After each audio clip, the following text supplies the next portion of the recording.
Oui, bonjour.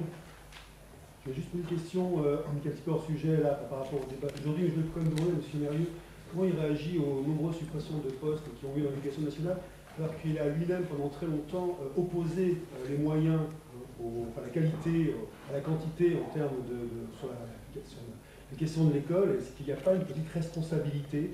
Enfin, je ne vous accuse pas directement, bien sûr, je me doute que vous êtes hostile à ces suppressions de postes, mais il y a quand même eu un discours qui a été pendant des années. Donc vous avez un petit peu incarné cette opposition entre pédagogie et moyens. Je n'ai pas de texte sous la main, donc on pourrait vous en citer dans l'école de la guerre civile, où vous moquez un petit peu des enseignants et des syndicats qui descendent dans la rue pour demander des suppressions, des diminutions d'effectifs dans les classes.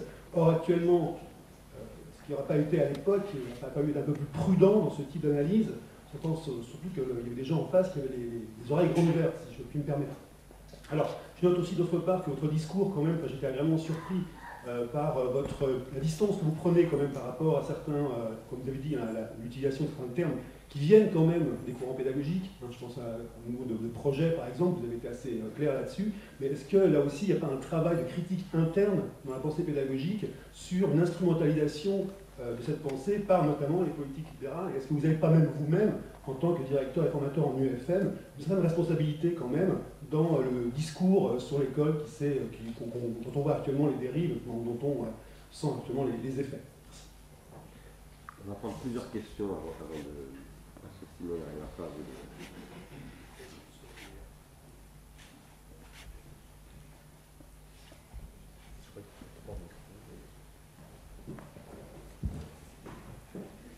Monsieur. Il y a monsieur derrière. Monsieur veut aller chercher. Oui, je vois bien. Mais il ne faut pas le. Ah, c'est le.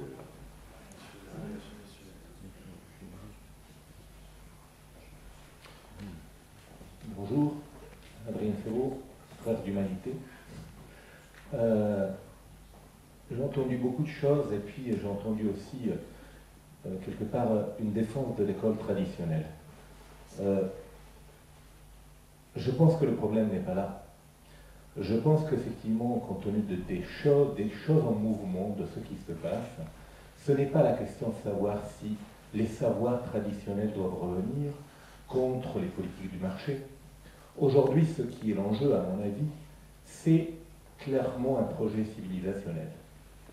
C'est clairement un problème qui est de l'ordre du vivre ensemble, qui est touché par toutes ces dimensions de marchandisation, pas seulement du savoir, mais de l'être, et de l'être-travail, comme tu dis, Bernard. Donc la question que je me pose, moi, c'est, et que je vous pose aussi, c'est au-delà de la diatribe entre un savoir traditionnel qui donnerait lieu éventuellement à quelque chose d'autre que marchand. C'est faux, parce que le savoir traditionnel, et notamment en France, a donné lieu à quelque chose de très précis, c'est-à-dire la valorisation du pouvoir des élites, et que de toute façon, de tout temps, on s'inscrit dans des études, non pas pour devenir gentil, non pas pour être dans la probité intellectuelle, mais pour trouver sa place au soleil. Donc la question n'est pas forcément de savoir si oui ou pas reviendra en arrière, de toute façon on ne reviendra pas en arrière, mais quelle est la place de l'école et quelle est la possibilité d'utiliser les nouvelles technologies en tant que pharmacone positif à l'intérieur d'une école qui aurait sa place dans un projet civilisationnel renouvelé, et notamment autour de la civilisation occidentale. Parce que croire qu'on va vendre, comme on l'a fait en 2000, avec cette histoire d'économie de la plus performante société cognitive, etc., croire qu'on va vendre des brevets aux pauvres asiatiques qui ne savent pas faire et que donc il faudra leur vendre nos brevets, c'est une illusion, un rêve, et pour mieux l'expliquer, une foutaise.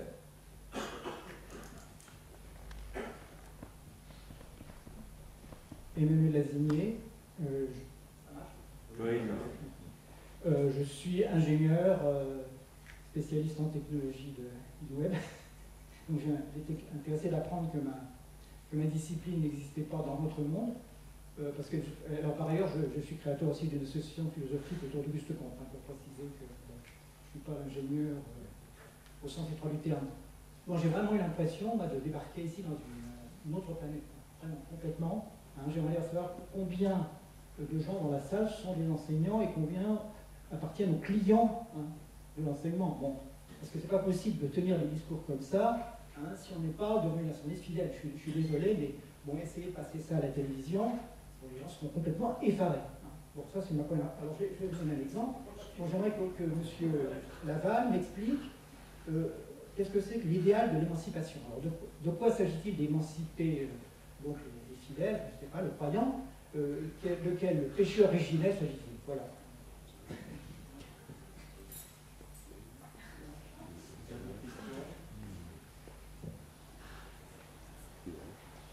On va peut-être faire une dernière question, non?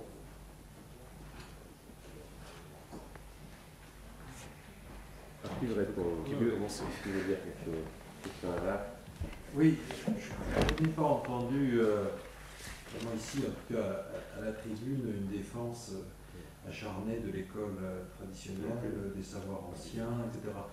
Je dois dire, c'est assez curieux, c'est que lorsqu'on analyse des tendances, des processus en cours d'un point de vue critique, il y a toujours dans la salle quelqu'un qui veut entendre, je ne sais pas très bien pourquoi, qui veut entendre une défense de l'État ancien.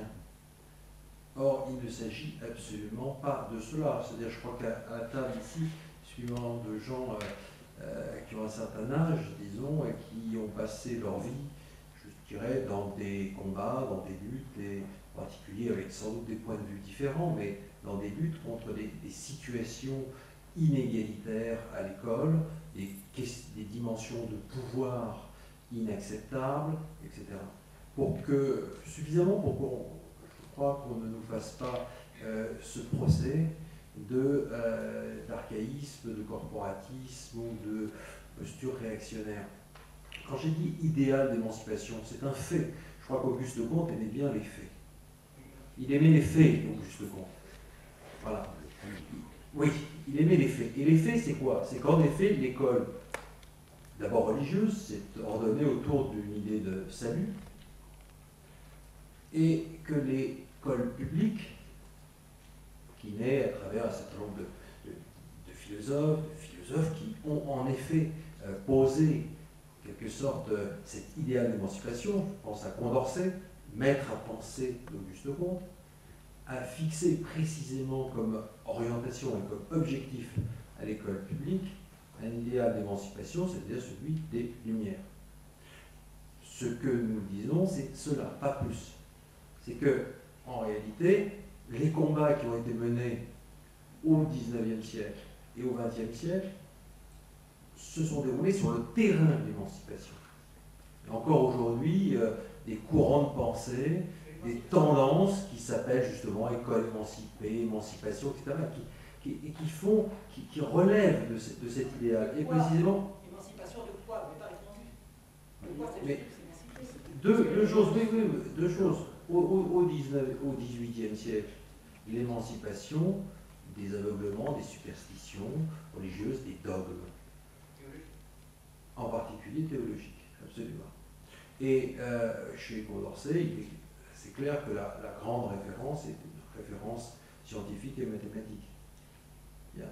Et c'est pourquoi Auguste Comte s'y est parfaitement retrouvé d'ailleurs. Mais il y a eu d'autres interprétations. Et les combats sont de deux natures. Une émancipation individuelle du citoyen, c'est-à-dire que l'école publique n'est pensable que dans un certain espace de citoyenneté.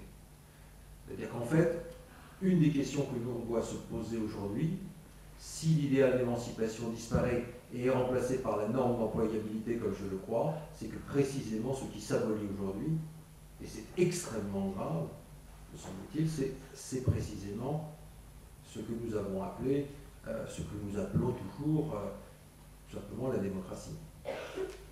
Puisqu'il ne s'agit plus du tout, dans la nouvelle école, dans le nouveau modèle scolaire, de former des citoyens.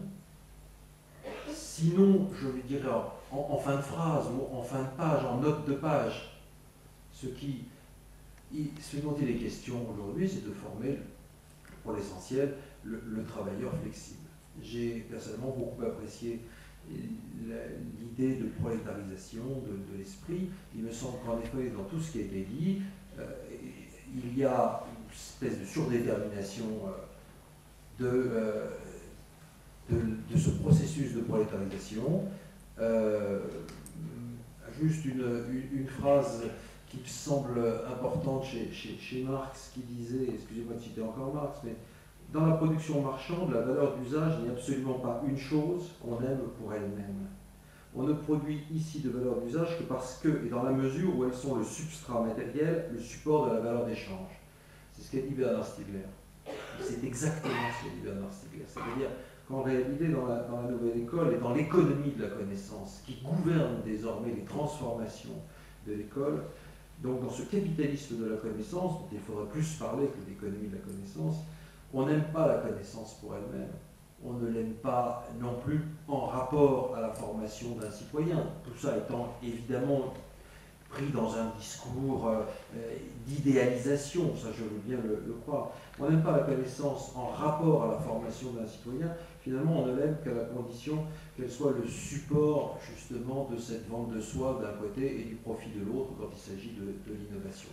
Et pour juste terminer, je n'ai en effet pas parlé, mais j'aurais dû, du fait que si l'école se transforme en entreprise, les phénomènes de prolétarisation touchent aussi bien les élèves que les enseignants. C'est-à-dire que si et c'est là où on rejoint les nouvelles technologies, si elles sont interprétées et utilisées comme des automatismes de l'information, c'est ce qui est le cas, puisque désormais les élèves ne vont pas se former à la connaissance ou à l'apprentissage des connaissances, mais vont chercher l'information pour la traiter et l'utiliser dans un certain nombre d'exercices. Finalement, nous avons à la fois une prolétarisation de l'élève et une prolétarisation, au sens, Bernard Stiegler l'a utilisé, des enseignants.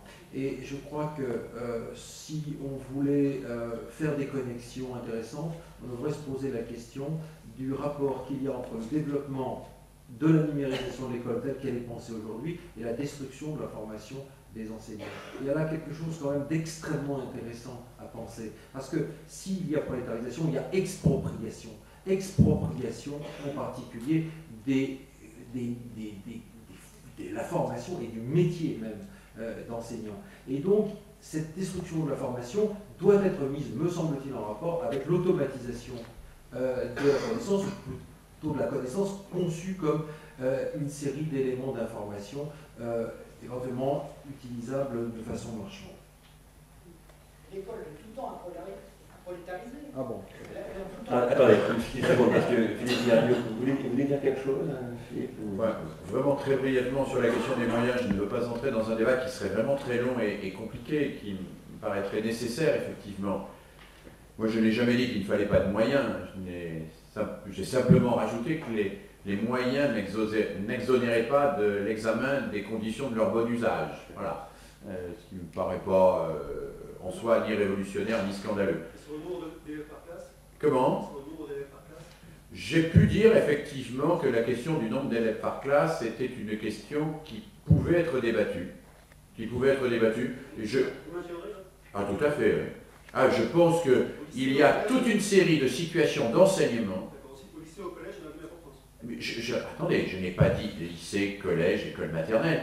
Je vous dis qu'il faut débattre de la question du nombre d'élèves par classe, parce qu'il y a des classes où il faut diminuer très sensiblement et même drastiquement le nombre d'élèves, mais qu'il y a des enseignements pour lesquels le nombre d'élèves n'est aucunement un obstacle à la qualité du message transmis.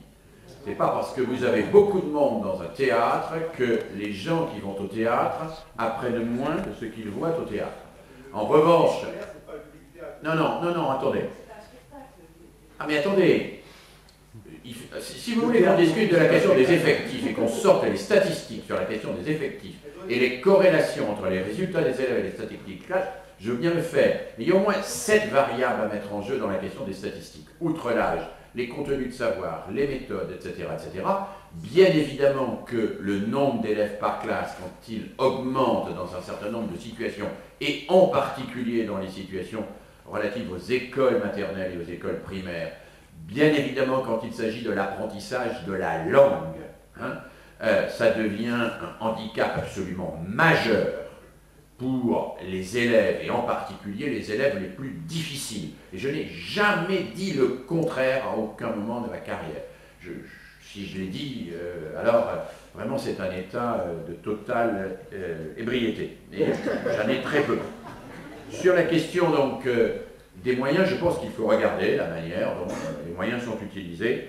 Je pense que par exemple, je vous le dis en toute simplicité, je crois anormal aujourd'hui l'écart de coût entre un élève de grande école et un élève d'université, un élève de prépa et un élève de terminale d'un lycée de banlieue.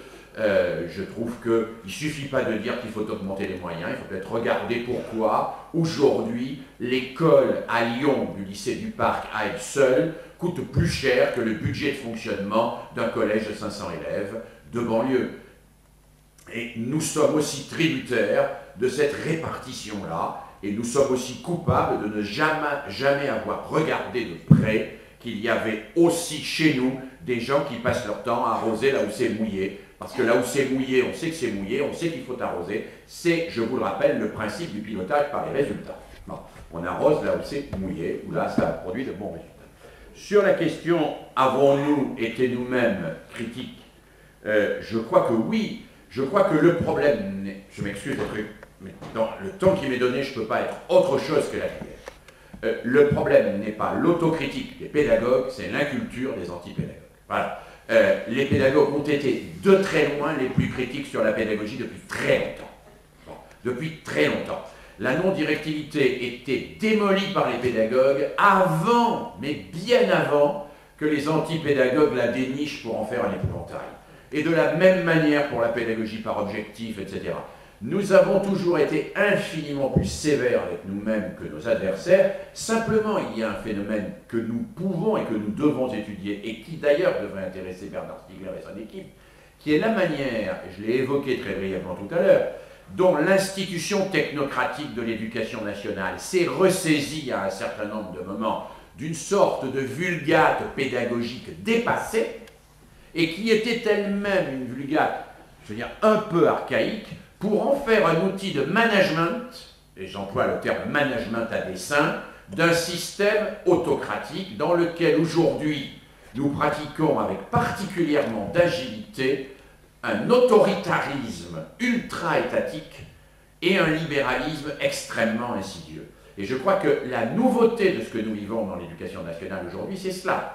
C'est l'association d'un autoritarisme étatique par le pilotage par les résultats et d'un libéralisme insidieux, c'est-à-dire que l'État ne garantit plus la qualité du service public, il garantit l'exactitude des étiquettes, donc l'efficacité de la concurrence entre les citoyens, et donc à partir de ce moment-là, nous sommes effectivement dans un système. Mais pour être aujourd'hui dans des situations où je me retrouve au quotidien en face des représentants de gens qui se disent représentants de l'État, je peux vous dire que jamais en France, me semble-t-il depuis longtemps, on a autant confondu l'État et le gouvernement.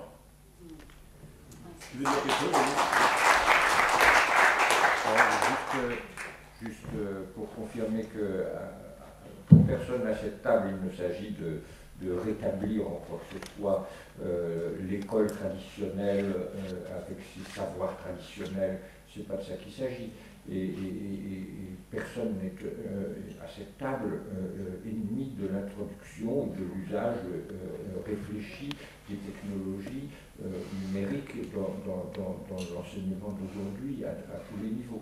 Il s'agit toujours de questions de modalité et de questions de proportion.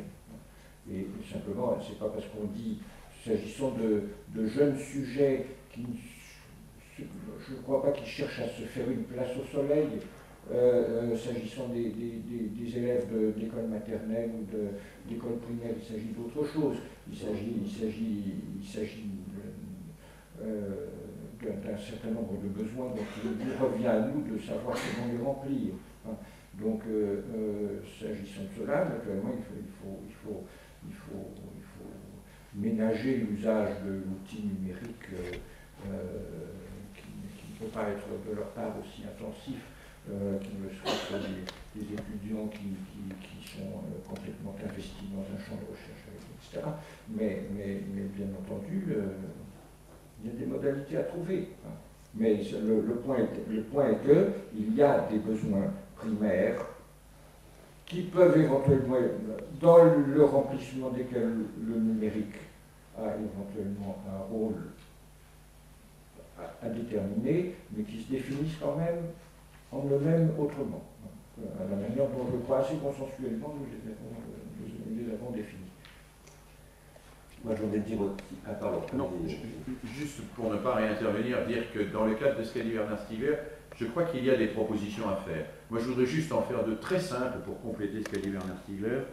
Un, dans le programme de recherche qu'il évoque, je crois qu'il faudrait inclure tout un secteur sur les innovations sociales et scolaires qui travaillent sur les rapports entre les technologies cognitives et la construction de la pensée. Il y a des innovations sociales qui existent aujourd'hui et qui se font, qui ne sont pas repérées, qui ne sont pas identifiées, mais il y a des gens qui font, je trouve, un très bon travail. Et deuxièmement, moi j'ai mis en place, depuis que je suis vice-président chargé de la formation en Rhône-Alpes, une toute petite obligation dans le cahier des charges, c'est-à-dire que toutes les formations professionnelles, que ce soit une formation de 8 jours de mise à niveau de cariste ou une formation d'1 an et demi de technicien en maintenance des centrales nucléaires, ont l'obligation de comporter un programme de philosophie et un programme culturel. C'est tout à fait modeste, c'est tout à fait simple, mais ça démarchandise et ça désemployabilise, au sens où vous l'avez dit, un peu et tout bêtement, le marché, comme on dit, de la formation en y réintroduisant ce qui pour le moment n'est qu'une pincée, mais qui quand même pourrait devenir à terme un peu de culture. Voilà, mais c'est pas beaucoup. Hein. Je voudrais dire juste un mot à Adrien Ferraud, monsieur qui a parlé là, et j'enchaînerai sur ce que disait Denis Cambouchner tout à l'heure, à propos du savoir traditionnel. Effectivement, vous disiez, il ne s'agit pas du tout de... Il ne s'agit pas du tout de ça. Il s'agit pas du tout de. J'ai ressenti une défense. Oui, mais tu as ressenti, mais on projette beaucoup, tu sais. Parce que quand on écoute quelqu'un, on l'écoute toujours à partir de ce qu'on attend qu'il a dit. Et en particulier par rapport à ce qu'on fait soi-même dans la vie. Mais en tout cas, un savoir traditionnel, ça existe, en tout cas en anthropologie, on appelle parfois des choses savoir traditionnels, ça existe, ce sont des savoirs coutumiers. On n'a pas du tout défendu les savoirs coutumiers. On défend des savoirs fondés apolitiquement, soumis au principe de non-contradiction, exerçant la nécessité de la preuve, comme je disais tout à l'heure, et donc appartenant à ce que j'appelle moi un processus de transindividuation critique. D'ailleurs, j'avais envie d'ouvrir une discussion avec Philippe Biarrieu sur la question de la critique, on n'en a pas le temps, mais parce que là, je crois que c'est une question absolument cruciale en ce moment. Moi, je plaide pour ce que j'appelle une nouvelle critique. Mais, et c'est de ça dont on parle. On ne veut pas bazarder, jeter par la fenêtre, du tout. Par exemple, si on peut critiquer Platon, je me suis moi-même beaucoup associé à la déconstruction du platonisme entamé par Jacques Derrida, etc. Mais ça ne veut pas dire du tout, et d'ailleurs jamais Derrida n'a dit qu'il fallait jeter par la fenêtre les questions formelles de dialectique platonicienne, etc. Jamais. Et donc, et là, qu'est-ce qui est en jeu? À travers cette automatisation, ou cette délégation, ou ce transfert, ou cette transformation en service, etc., il s'agit de désintérioriser. Ce que dit Platon à propos de l'écriture, il dit l'écriture, pourquoi pas, à une condition, c'est que ça passe à un moment donné par la transformation noétique de l'âme, qu'il appelle l'âme. Hein, bon. Et donc, c'est ça la question. Et ce que nous disons, nous, monsieur, vous ne avez pas bien compris, nous ne sommes pas du tout contre le web, etc. Nous disons simplement que ce qui se produit, non seulement nous ne sommes pas contre le web, mais nous développons énormément des pratiques sur le web, et vous verrez bientôt d'ailleurs ce qu'Ars Industrialis fait, et peut-être vous viendrez nous voir pour qu'on vous montre comment ça marche. Mais vous qui êtes ingénieur dans le domaine de l'informatique. Mais en tout cas, en revanche, ce que nous pensons, c'est que le web, comme toutes les technologies, est un pharmacone, et que comme tout pharmacone, il faut en faire une thérapeutique. Lorsque Kant écrit, puisque vous demandez ce que c'est que l'émancipation, eh bien l'émancipation, Kant appelle ça la majorité. Il dit c'est la conquête de la philosophie lumière.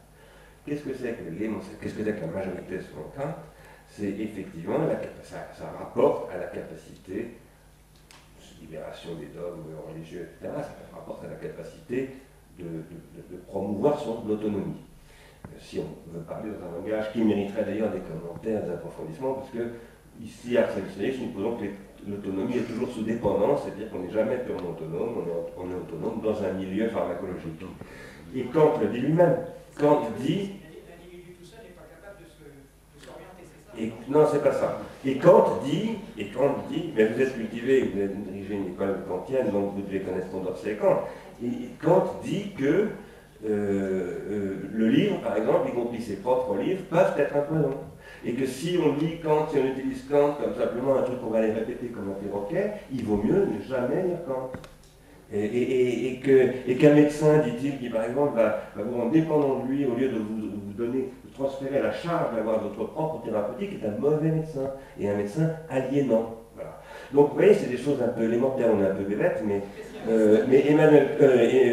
Auguste Comte enchaîne là-dessus. Et Auguste Comte, il parle c'est un des grands penseurs de l'accumulation des connaissances. Et tout ce dont nous avons dit là, je pense que Comte aurait signé tout de suite. C'est absolument faux. Comte en est venu à rejeter le système scolaire. Donc il est en quelque sorte ce monsieur qui m'a dit, ça s'appelle Ivan Illich. Parce que justement, il a dépassé cette phase. Il est arrivé dans ce que Jean-François Norman, un colloque qui a eu lieu la semaine dernière sur le même sujet, a appelé une anthropologie optimiste, qui succède à une anthropologie pessimiste. Et effectivement, Auguste Comte estime que les individus sont assez grands pour aller chercher eux-mêmes leur formation et n'ont pas besoin qu'un système, qu'une institution la leur impose, et encore moins une institution appuyée sur le pouvoir politique. Ça, il y a des textes absolument clairs de Comte là-dessus. Non mais d'accord, mais personnellement, je ne conteste pas ce que vous dites du tout. Simplement, ce que je veux dire, c'est que Comte dit tout cela à partir d'un héritage et il ne bazarde pas tout ce qui précède. Voilà. Vous me permettez d'intervenir? On doit rendre la salle. C'est-à-dire qu'on a un spectacle. Mais on peut vous le faire. Excusez-nous et pardonnez-nous. On peut vous le faire. Mais oui, on va toujours, Brian, rendre la salle à 16h45, on va rendre la salle. Toujours. Tous les salles, à chaque fois qu'on y est. C'est une erreur. C'est ça, c'était écrit 18h. Moi, j'ai eu un papier, j'ai fait 18h, 14h, 18h. Donc moi, j'étais un peu dans